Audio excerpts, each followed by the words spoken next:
Welcome back to my channel. English is my passion. I'm Yeti.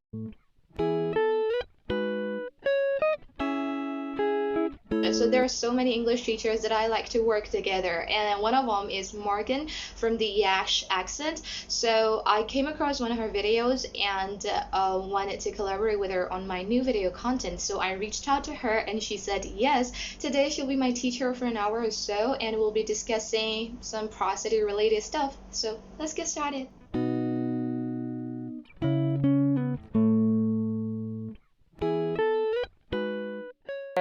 All right, Yeti. So today we're going to focus on prosody. So we can think about American English, we can think about pronunciation, which focuses on the sounds of consonants and vowels, but prosody is another aspect. Have you ever heard of this word before? Prosody? Sure, I've heard of it before. Okay, excellent. So then you already have a good ground. So prosody is actually the key to your fluency. But I want to know your opinion. When you hear the word fluency, what does that mean to you?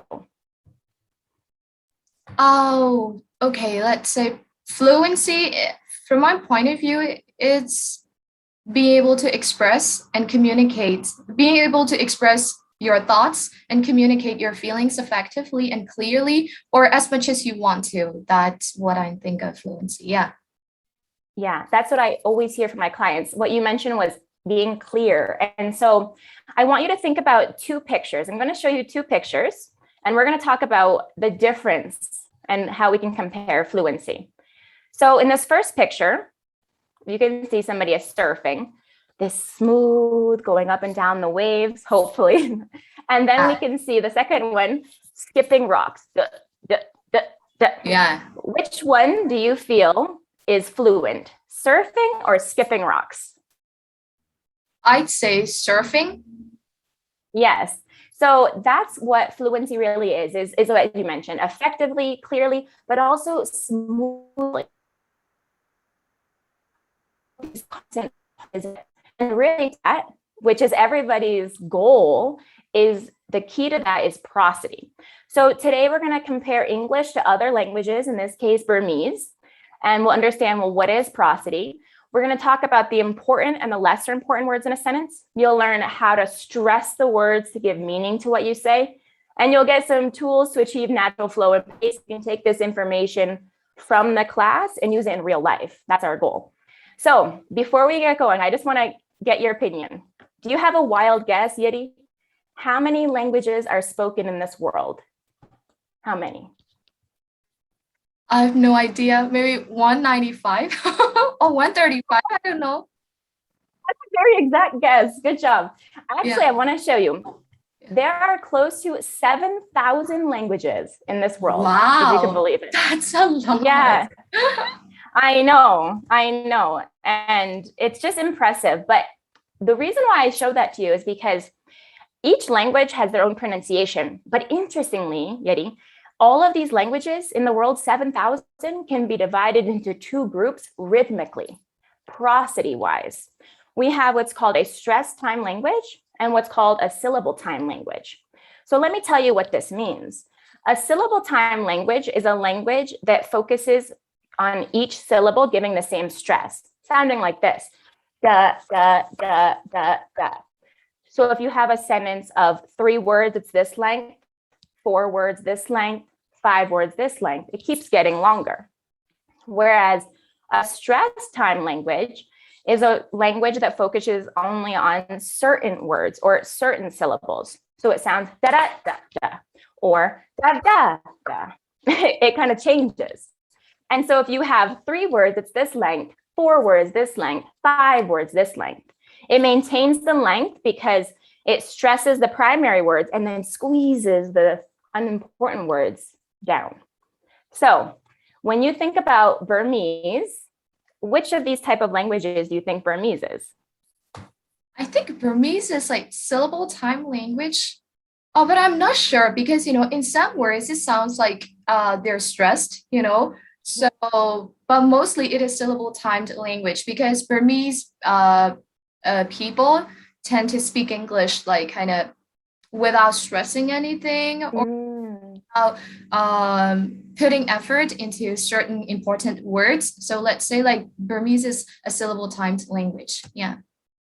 Yeah, and you mentioned something important. So syllable time language doesn't only focus just on like individual words, but we're talking about sentences. So yeah, Burmese probably stresses within maybe one word, but the sentence stress, I think, as you mentioned, is without the stress. So yeah, that's Burmese. And to be honest with you, most languages in the world are syllable time. Mandarin, Korean, Spanish, French, examples. And which language do you think English is then? Which type? Stress time, definitely. Yeah. And interestingly, very few languages in the world are stress time. Along with English, we have German and Dutch. So that's why it's so important then to not only focus on the pronunciation aspect, but prosody, because we're looking at the rhythm. Now, I want to put an illustration to you. Imagine you have a woman who is singing opera in a beautiful voice, but then you have a drummer behind her with an electric guitar. How's it going to sound? Maybe with a beautiful voice and with an electric guitar, I think it won't sound good. Yeah, it might be able to meet it, but usually like that genre of music with that voice doesn't mesh. Yeah, it doesn't go along. And that's similar if we were to speak with English pronunciation, but using a syllable time stress, something isn't going to sound clear. It's like what you mentioned, most Burmese speakers will speak with that syllable time. So let's practice. We're just going to do a quick intro to what this looks like.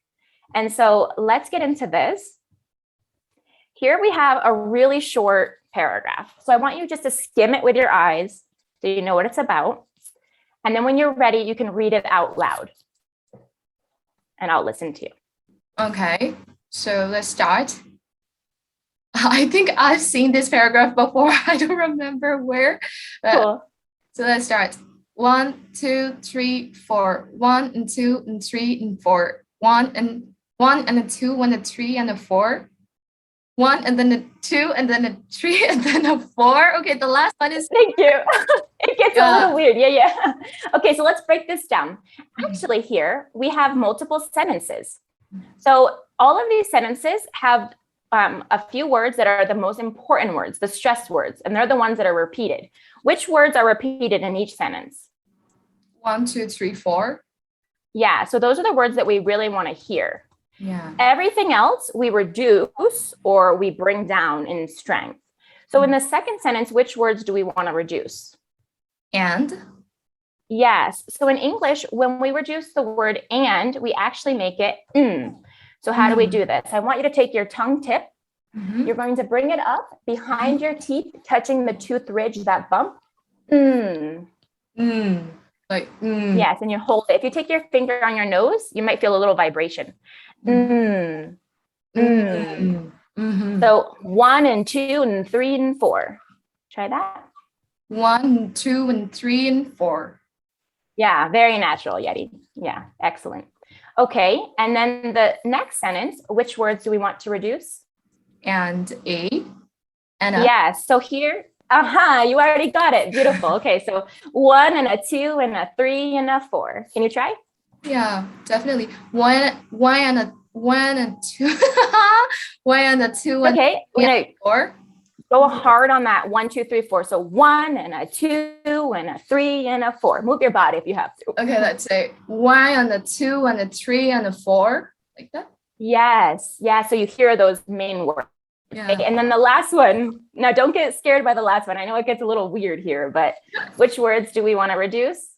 And then Yes. Yeah. So let me show you real quick. So you have that. Now the TH, we usually stick our tongue out about this length. But with this one, since we're reducing a little less tongue, so it's ndinna. Yeah, ndinna. 1 and then a. Yes. And a 3 and then a 4. Like that. Yes, exactly. So I'm going to read the full paragraph and then you'll read it. Noticing we stress the important words. 1, 2, 3, 4. 1 and 2 and 3 and 4. 1 and a 2 and a 3 and a 4. 1 and then a 2 and then a 3 and then a 4. Oh, okay. Can you try that, please? Sure. Okay. So let's start. 1, 2, 3, 4. 1 and 2 and 3 and 4. 1 and the 2 and the 3 and a 4. 1 and then a 2 and then a 3 and then a 4. Oh, let me try again. Like just Yes. Try again. You try again. Okay. Yeah. So 1, 2, 3, 4. 1 and 2 and 3 and 4. 1 and a 2 and a 3 and a 4. 1 and then a 2 and then a 3 and then a 4. Very good, Yeti. Yes, yes. And notice that you actually were speaking quite fast, which you do naturally anyway. You're already a very advanced speaker, but you have that flow. Awesome. And you know what? If you make a small mistake, it doesn't matter because we learn from mistakes, but we keep going. I like that about your reading is because you didn't just stop, but you recovered quickly, and that's important too. So, yeah, until good. I feel satisfied. Always like. Yes, exactly. So you may be thinking, okay, Morgan, why is all of this important? Focusing on some words, not focusing on others. It's important, Yeti, because these are the results if we speak with prosody. Can you read these 4 results out loud, please? Sure. You can be easily understood. Understanding conversations easier, sound more natural, less robotic. Your confidence will increase. Yeah, definitely. Yeah. Which of these results are you looking for when you think about your English? I'd say sounding more natural and less robotic. Yeah. Yeah, it's not necessarily sounding like an American. That's not the goal, but it's being more natural. And so that's possible. So what do you see in this picture? What's happening? It is like, it takes two to tango. Like kind of. Yes, nice job. Yeah, that's a good expression in English. Yeah, so tango or dancing. Now imagine if there's no music and they don't move, they just stand. It's not dancing anymore, right? And that's the same if we speak English. If we want to speak English naturally, but we want to leave to the side stress time, language, and prosody, it's no longer really English. We're speaking English, but it sounds phonemes, but not with the rhythm. So that's why it's so important to blend both. Okay. Now, prosody is really a blend of intonation, stress, and rhythm. And it's important to understand that in English, when we stress a word, our voice must go higher, longer, and louder. So let's play with our voice so we can get this before we then use it into some sentences. So we're going to use a simple word that everybody knows, and I know all of your followers know, hi, okay? So we're going to start with the high, like the pitch of our voice. So listen to me. Hi, Yari. Hi, Yari. Hi, Yari. Hi, Yari. Okay, so I want you to try going low to high. Low to high. Okay, so hi. Okay, I want to laugh. Okay, I know. It's fine. Yeah, go. So, hi, Morgan. Hi, Morgan. Hi, Morgan. Hi, Morgan. Hi, Morgan. Is it correct? Excellent. Yeah, it's correct. Yes. So that's what we want to be comfortable with the range of our voice. Okay, now we've done the higher part. Now the longer means that we take the vowel sound and we make it longer. So in many languages, vowel sounds are very short, but in English, they're long when they're stressed. So watch here. Wrong. Hi, hi, hi, hi, hi, hi. Okay, so you're going to go short to longer, please. Can you please repeat that again? Yeah, of course. We're going to use the word high and we're going to try to go longer because in English, we want to use longer vowel sounds. Let's start with short and then long. Hi, hi, hi, hi, hi. Oh, okay, got it. So it's like, hi, hi, hi, hi, hi, hi. Yes, and going that longer. And I liked how you also included the higher tone. So you're already matching it. That's really natural, Yeti. Exactly, because we want all 3 of these together. Now, the next one is loud. And so that's volume. So we're going to do soft, speaking to our hand, and then I'm going to try to get my voice to the computer screen. Okay. Hi, hi, hi, hi, hi, hi. That's louder. Can you try that?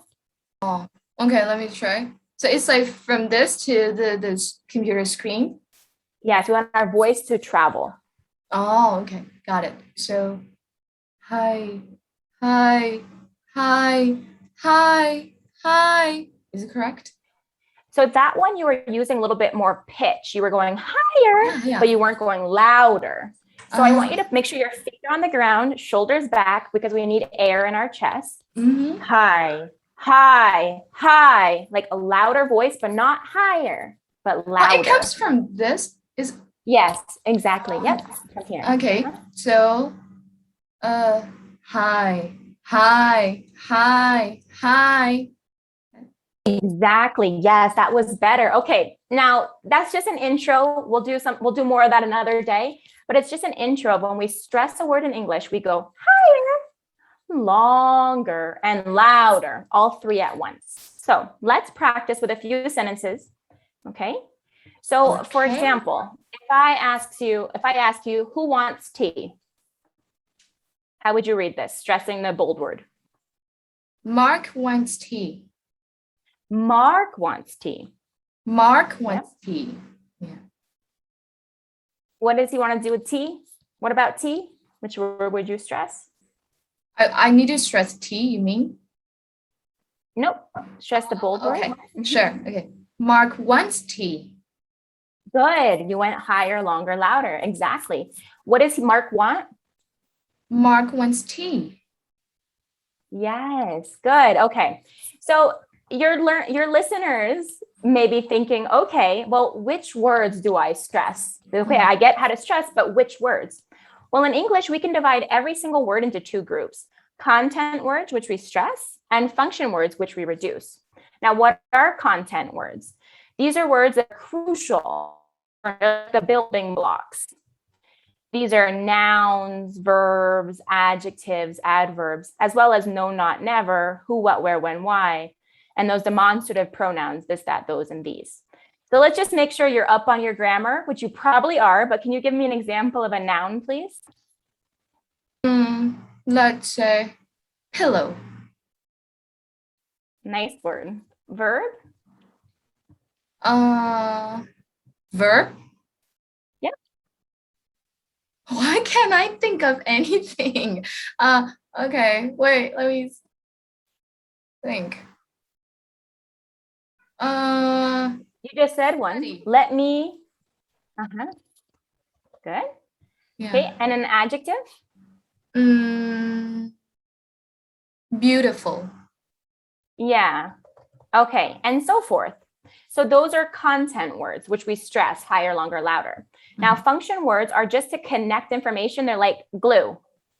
It's not really a substance, but it connects. So these are articles like a and the, conjunctions and for but, prepositions, modals, auxiliary verbs, and also pronouns. Okay. Now, let's just make sure you can identify a content word and a function word. Here are some sentences. This first sentence, what are the content words? Mary lived England 10 years. Nice. Now, if you were to only say Mary lived in England 10 years, would you understand the meaning of the sentence? Yeah, definitely. Yeah, because those are the content words, everything else function. And the next one, what are the content words? Fly, Germany, next week. Yep. Okay. And then the last one, what are the content words? China, live, Canada, now. And now. Yeah, exactly. Good. So this is something that your listeners can do, Yeti, is when they're reading in English, not only reading for vocab and grammar, but start learning to how to identify content words, function words, so that they know then that they can use that when speaking. Because when we're speaking spontaneously, it's very rare to be thinking, oh, that's a content word. Let me stress it. That's not going to happen. So we need to do the work before by learning to identify it. Okay. Now let's practice. Let's practice this higher, longer, louder. Can you stress the word in bold, please? In the car. Text me. Good. Now, what happens when we have more than one content word is we usually stress the final content word. Can you try here? She studied English in Canada last year. Nice. Very natural. Exactly. Okay, so we've learned about content words. Now we're going to move over to function words. Now I could teach you every single function word in English, but it's an overkill. We're just going to focus on 4 of the most important ones today. Sure. Okay, the first one is to. To. And before a consonant, we say ta. Can you say that? Ta. Ta, ta, ta. Yes. Yeah, yeah. And before a vowel, we say to. So can you, when we use the function word ta, and we combine it with a verb, we read it as if one, or we say it as if one. Repeat after me, please. To go. To go. To watch. To watch. To study. To study. Yeah. So Yeti, can you tell me where do you want to travel to using ta? I want to travel to. So in the present, I want to travel to Switzerland because I think there will be a lot of amazing spots and breathtaking views, let's say. Yeah. Travel to Switzerland. Oh, beautiful choice. Me too. It's actually on my bucket list. It seems really beautiful for sure. Yeah, absolutely. Okay. And then this word, even though it looks like for with a circle lip, we don't pronounce it that way. We're going to keep our lip a little square and we're going to say fur. Try that. Fur. And then again, we connect it to the next word. So repeat after me, please. For us. For us. For you. For you. For school. For school. Good. Can you read these 3 sentences using the reduced form of for? Okay. It's for what? It's for work. The carrot is for cake. The gift is for my daughter. For my daughter. Yeah. Yep. You got it. Okay. And then the word and we already talked about. You remember how do we reduce and? Yeah. So can you read these, please? Tea and coffee, cats and dogs, milk and sugar. Yeah, supernatural. Good job. Yep. And then we never say at, even though it's spelled with that T. We actually have 2 ways to reduce this. If the at is before a word with a consonant, we hold the T. So it sounds like this, at. So you bring your tongue up, but you hold the air. At. Can I hear you? Okay, is it like at? Like I need to bring my tongue up? Yeah, like so like a normal T, but then you don't release the air. At. Yeah, at. Yeah, so at home. At home. At work. At work. Now, which one sounds more fluent and natural? Listen, and you can choose. I'm at school today, or I'm at school today. The second one. Yeah, and it's because of that reducing of that at. Good. Now, the other way to reduce at is that if it's before a vowel, that T then becomes a light D, which we sometimes call a flap T. Your tongue goes up behind the teeth and comes up and then down with a vibration. Da da da da da da da da. Try that, please. Da, da, da, da, da, da, da, da. Yeah, good. So, yeah, at all. I don't like that at all. Can you try that? I don't like that at all. Yeah, beautiful. Okay, can you try these 3 sentences? Sure. Okay. So she's at my house. She's at my house. She's at my house. Yeah. She's at my house. The meeting is at a hotel. Let's meet at the park. Yeah. And I like that you also stress the content word as you are reading. So that's important. We're focusing on function words, but a good thing is you didn't lose the idea of content. That was good. Okay, we're ready to do performance. We're going to test your ear. Okay. I don't know. Have you ever heard of the actress Sandra Bullock? Or yeah. I've heard of it. I've heard about her, like, because I love Jennifer Aniston, and she's. Oh no, is she an actress? Yeah, she's an actress. I love Jennifer Aniston too, and they're kind of the same age group for sure. Yeah, Sandra Bullock and Jennifer Aniston. Yeah, good friends. Yeah, so I know her as well. Yeah. Cool. So we're gonna watch a short movie clip. It's one of my favorite movies, The Proposed. I don't know if you ever heard of it. But anyway, the goal for you is while you're listening, see if you can hear these function words, because some English learners and lovers hear content words very clearly, but not function words. And then they feel like they don't have good listening skills, but it's just about training the ear. So I'll click pause and then ask you to repeat what you hear. Okay. So you're listening for those function words that we practiced today. Sure. All right. Can you see the screen, Yeti? Not yet. Okay, now yes. Oh, the thing you said about being promoted, genius. He completely fell for it. Someone, it's about being promoted. Genius. And she says, genius. Uh-huh. Genius. He completely fell for it. I was serious. No, I didn't hear. Genius, he completely, and then listen for those last words. Said about being promoted, genius. He completely fell for it. I was serious. Fell for it. Yes, Yeti, exactly. See, those function words are like hidden. And that's why sometimes we struggle with listening skills, but you got it exactly. For it. Fell for it. Yes. Good. Okay, now we're gonna listen to him. Serious. I'm looking at a $250,000 fine and 5.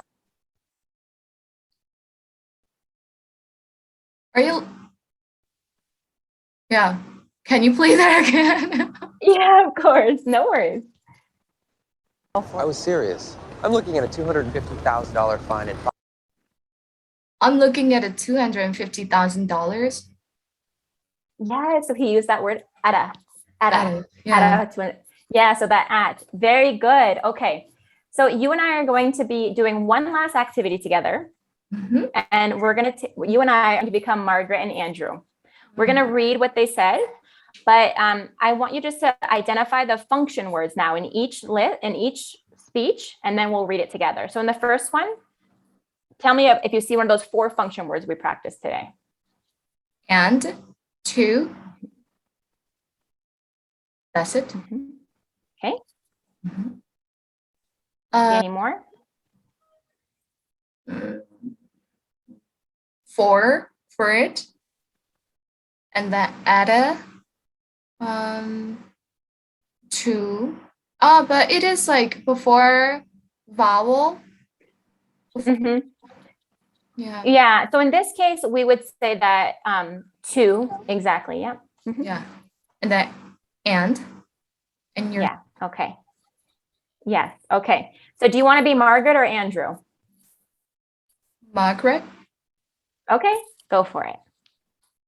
Let me read it first. Yeah. Right. So they forced me to eat this clammy, warm, creamy salad thing, which was, hey, why aren't you taking notes? I'm sorry. Were you not in that room? What? The thing you said about being promoted? Oh, that's the sentence. The thing you said about being promoted? Genius. He completely failed for it. I was serious. I'm looking at a $250,000 fine and 5 years in jail. That changes things. Promote you to editor? To promote you to editor? No way. Then I quit and you're screwed. Bye-bye, Margaret. Okay, now I'll be Margaret and you can be Andrew. But you actually did really well, Yeti, reducing here. That was good.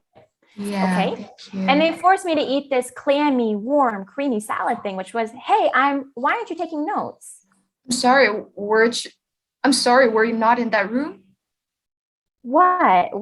The thing you said about being promoted? Genius. He completely fell for it. I was serious. I'm looking at a 250,000 fine and 5 years in jail. That changes things.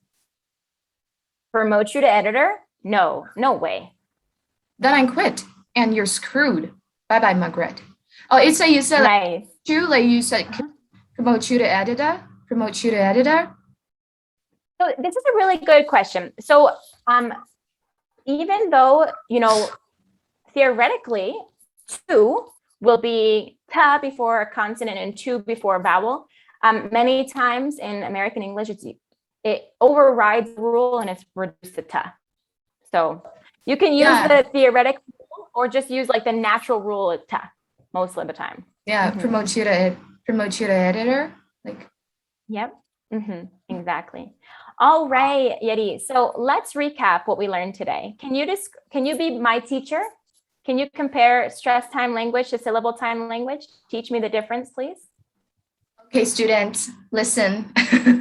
So let's talk about stress time and syllable timed language.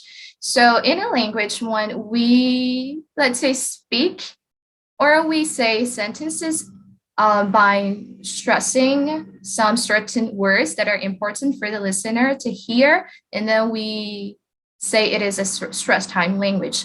But in most of the languages, like Burmese, we usually kind of speak, but we usually say sentences, but we don't really stress like the important or content words. We don't usually have content words in such kind of languages. So we say like syllable by syllable. Yeah, it is a syllable timed language. Is it correct? Excellent. Yeah, it's correct and it's very understandable. Thank you, Yeti. Yep, good. So how do we stress content words? What do we do with our voice? So we stress content words by raising our voice, like louder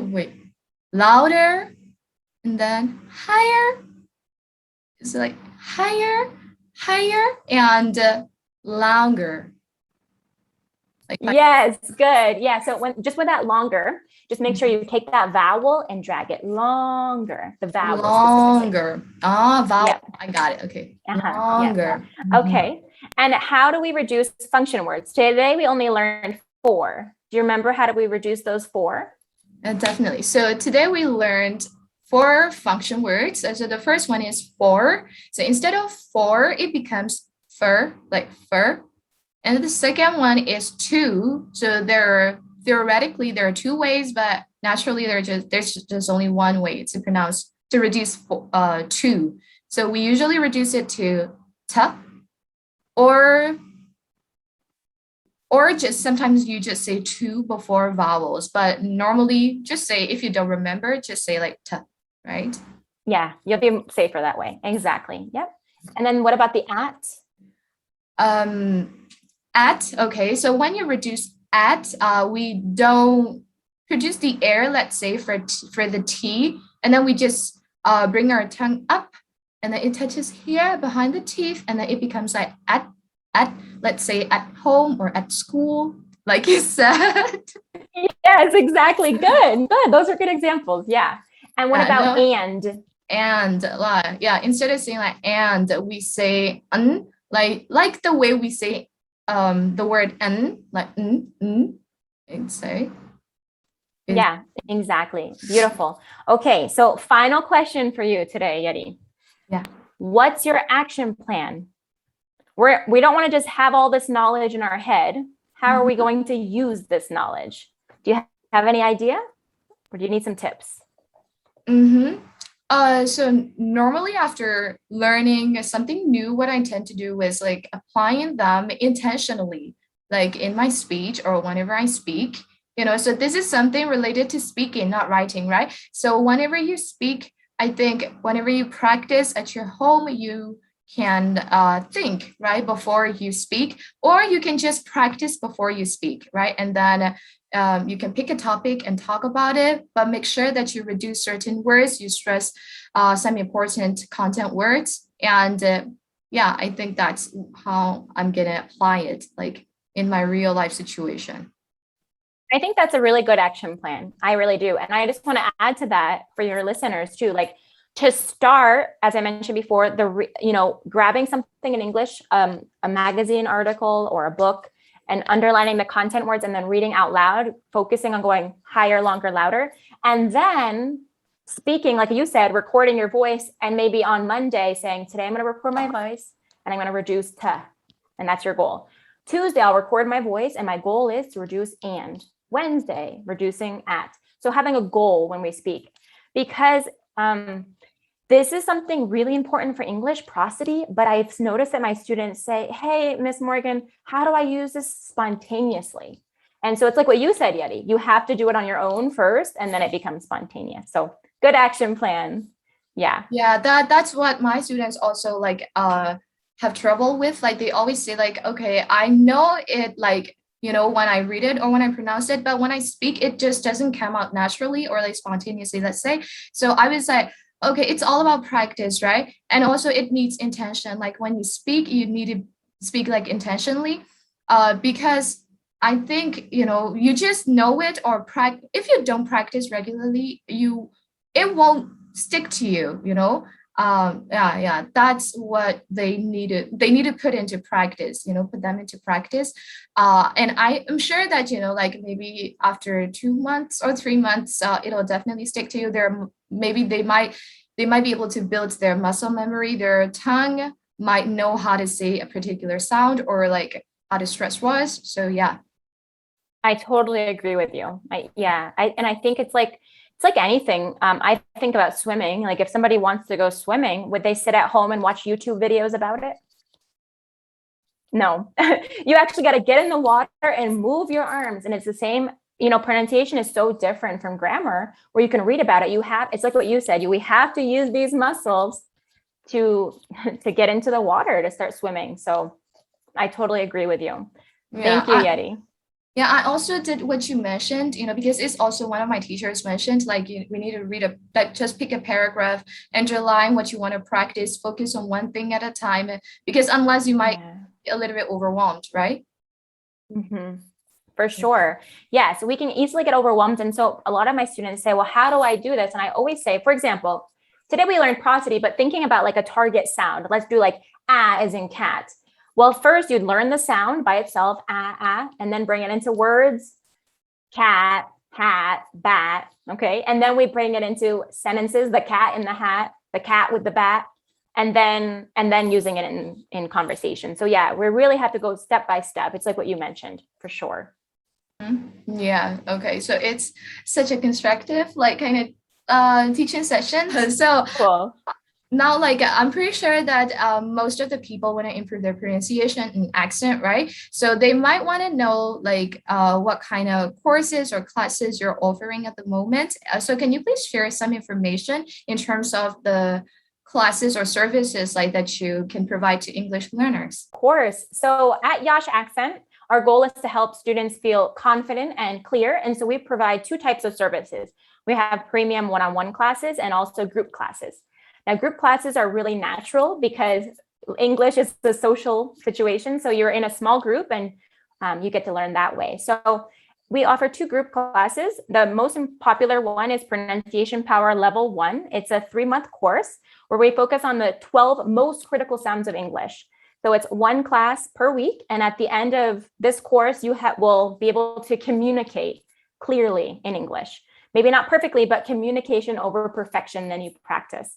Whereas Pronunciation Power Level 2 is for the advanced English speaker, the one who's already kind of familiar with different sounds, but wants to improve their voice quality, intonation, linking, having a voice that motivates and persuades. Now that is a 6-week course, and we focus on those sounds and that aspect of our voice, how breath connects to our voice over the course of 6 weeks. Yeah, your courses are really appealing to me, you know, because I always like encourage people like to learn more about like intonation or linking the sounds because they told me that they can't understand native speakers or let's say what they speak like in like the way that native speakers say in movies, you know. I was like, it's related to pronunciation or like kind of connecting the sounds because like you taught me, you know, like fell for it. If they don't know for it, like or like kind of reducing, they might not get it. Yeah, so exactly. Yeah. And that's why I think that really is important. And so like in our Pronunciation Power Level 1, we do focus a little bit on that, but really it's the Pronunciation Power Level 2 because it's so essential not only to speak, but as you mentioned, to be understood. And we have to think that communication is a two-way street. We're not just speaking, we're also listening. So both of these skills are so important. I totally agree with you. Yeah. So hope you guys find this video enjoyable and useful. And for more information, you can check out our website www.yaxaccent.com, or you can just go follow her on Instagram. I'll put all the links in the description. Thank you so much for watching this video until the end, and see you in the next video. Bye!